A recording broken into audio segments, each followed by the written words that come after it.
ये आपके इन्वायरमेंट का सेकंड टॉपिक है harmful effect of biodegradable and non biodegradable substances.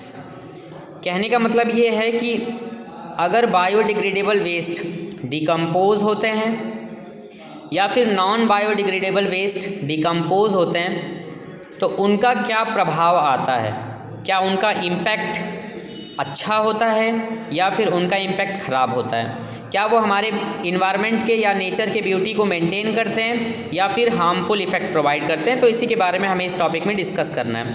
पहला पॉइंट हमारा ये कह रहा है कि waste harms the beauty of nature making our environment Massey.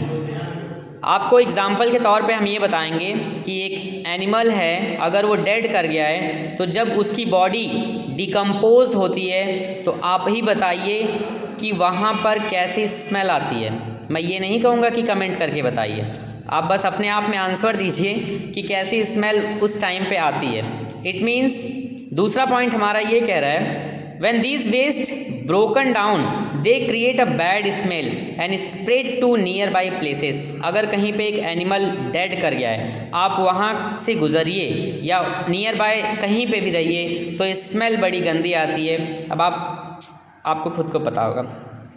The waste can block the drainage. अब यहाँ पर थर्ड पॉइंट हमारा है related to non biodegradable waste.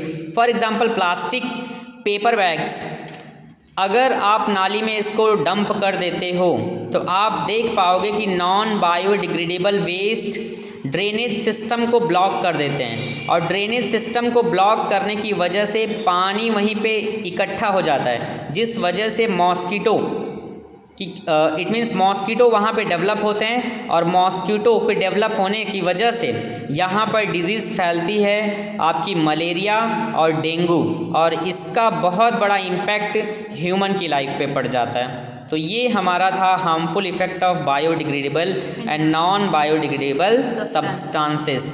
Thank you.